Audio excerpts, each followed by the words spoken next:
CPI just came in and it's better than expectation. Now, the market's still falling down a little bit. We're still trying to evaluate exactly what the report is saying, but there is some big news in crypto that we have to talk about right now, and we're going to go through what's happening and some key levels in crypto. I recorded a couple of the stories before CPI, just minutes before, but everything else is right as the CPI is hitting, so let's get into it. If you don't mind hitting the subscribe button underneath the video, there's also a link down there to the Patreon in case you want to know exactly what I'm buying and selling and to get real-time updates daily. So CPI, the headline was 6.5% versus estimated 6.5%. The core came in at 6%, which is against the 6.1% estimated. So the core came in a little bit better than expected, which is why I say that inflation came in better than expected. Now, this has been, I think, baked into the market a little bit. You can actually see Bitcoin falling down a little bit as this happened. We were at about 18.2 beforehand. Now we're at 18,060.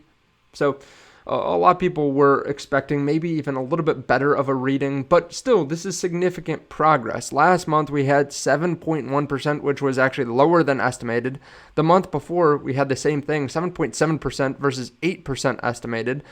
So we've had now 2 months in a row before this that we were lower than expected. This month, we hit exactly what the estimate was.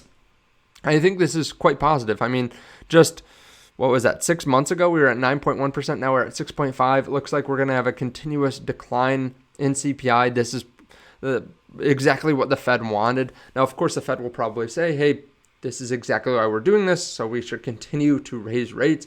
They have been obviously really hawkish recently. So we'll have to see exactly how they take this, I am assuming that they will continue to raise rates for the short term, but maybe just 25 basis points or something, and then reevaluate. But overall, I still think this is quite positive.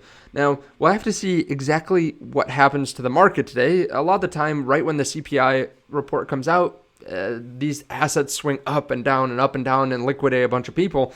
But it takes a little bit of time to see exactly how the market takes this. CPI consensus was 6.5%, and JP Morgan was saying if we came in at 6.4% to 6.6%, we'd be up 1.5% to 2%. So probably right in the middle here. 1.75% is what they were calling for the S&P 500.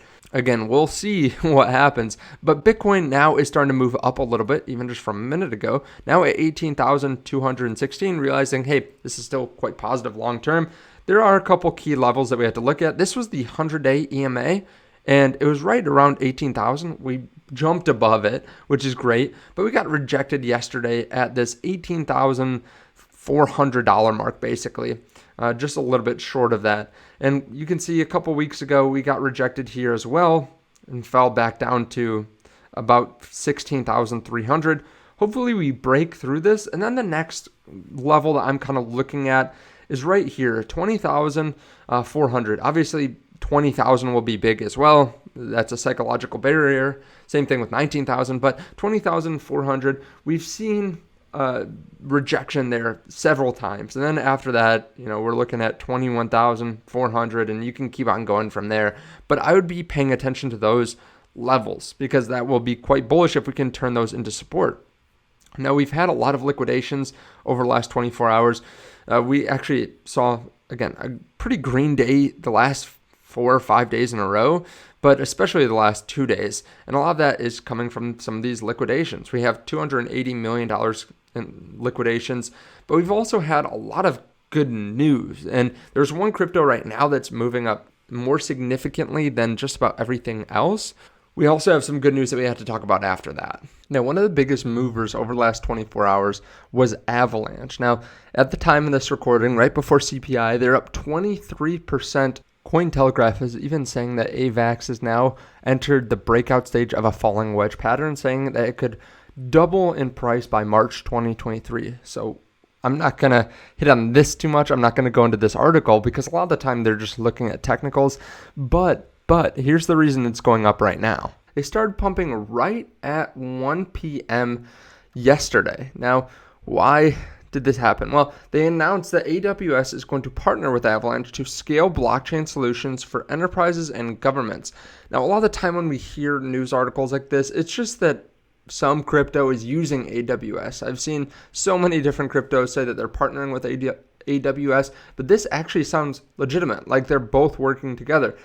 AWS has partnered with AVAX, the company building out the layer 1 blockchain Avalanche, to help scale blockchain across enterprises, institutions, and governments, the two firms exclusively told TechCrunch. Usually it's just AVAX or the cryptocurrency that's telling this because they're excited and want to play it up. But the fact that AWS is saying this as well to TechCrunch, I think is positive. They say, looking forward, Web3 and blockchain is inevitable. Howard Wright, VP of and global head of startups at AWS, said to TechCrunch, no one can call the time or date or quarter that's going to happen or that will be mainstream, but we've seen the cycles of growth before. The velocity of this seems like it's accelerating, and we're just excited to be part of this. Now, of course, for AWS, it makes a lot of sense, right? It's a growing industry that they can charge money to. But for AVAX, it's also exciting as well because it's not just, like I said, it's not just them using Avalanche. Supposedly, they have already started working with them. The two companies are collaborating on events for entrepreneurs and developers through Avalanche Summit, Avalanche Creates, and hackathons to help builders build on the blockchain. Again, pretty exciting. I'm not sure it's worth Avalanche moving up 23%, and it probably wouldn't move up more than a couple percent if we hadn't already seen so much excitement in the market, but it makes sense. This has been a crypto that's been beaten down a lot. Now it's 17. It's moved up 23%. I don't hold Avalanche myself because it is quite inflationary at this point, but I could see why someone might get excited from this kind of partnership. Moving on, FTX has recovered $5 billion worth of liquid assets. This is just coming out yesterday. This includes cash, crypto, and securities coming from a bankruptcy judge. Now, at one point, we thought that maybe their hold was around $8 billion or $10 billion. Either way, this is significant. I mean, that's 50% or more of the hold that we thought is now being covered up by these assets. Now, they say that if they just sold their crypto, that could cause the market to go down a significant amount. And that obviously wouldn't be good for holders unless you were accumulating at that time. I personally think that they'll try to get around this maybe by paying some of their creditors with crypto. And supposedly they've already reached out to a couple different companies asking if they could pay something like 70% of what they owe, 70% on the dollar, 70 cents on the dollar, but they've been declined. Now, why would you turn down 70 cents on the dollar? Probably one of two reasons. You're either just taking a stand because you hate everything that happened and it was such a messed up situation, or you think you can get more than 70 cents on the dollar. I would assume more people would lean to the second scenario there, or more large investors would care about getting their money out than trying to make a stand. They're going to continue with this process, I'm sure. It's been hard to find all this money. They say that's been so mismanaged and there's so much of it that it's been difficult to find it all. Now, this is great not just for retail investors, but also for larger companies like DCG.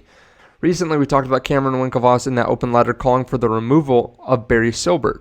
Now, if they can get a significant amount of the crypto back to DCG, I think that would definitely help. However, I thought DCG was only owed about $1 billion or so from FTX, but their overall liabilities have ballooned to now apparently over $3.1 billion. So they're facing some tough decisions, whether to liquidate portfolio assets, which won't cover a small portion of their sinkhole, but they can't raise money either. A couple months ago, they tried to raise capital and no one was interested. So hopefully this FTX payout can be big enough to cover up some of the stupid decisions that they've made. But it's hard to tell right now whether this is still going to blow up.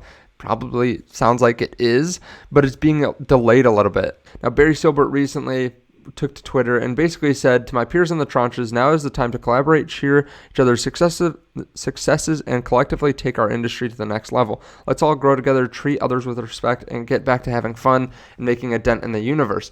Basically just trying to rally everyone behind him instead of having everyone fight him, which I understand why you'd want to do that, but at this point, he's causing a lot of trouble. He's causing a lot of panic in the markets.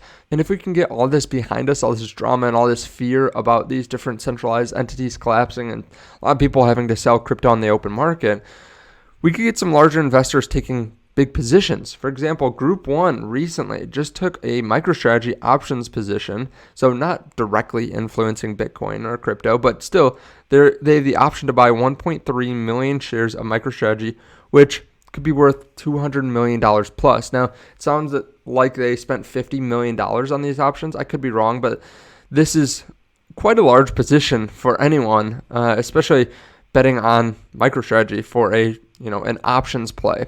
So we could see more companies like this. I could see some more big splashes in crypto as well. We haven't heard about any of the large tech companies buying crypto recently, but a lot of them have been in tough spots as well. With the market falling down so much, a lot of them might want to just hold on to their cash or buy back their own shares. But if we get to a green market again, where it's a multi-year bull run, I would expect some companies to start accumulating, besides MicroStrategy, during this bear market, even if it's a year from now. But that would cause a lot of excitement as well.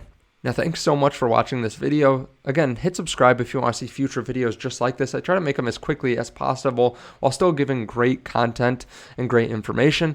And check out the link underneath the video to Patreon in case you want to know exactly what I'm buying and selling. And there are other links down there as well in case you want to try some new trading platforms. Everything helps, especially when viewership is down so much. Obviously, we're seeing that across the entire industry.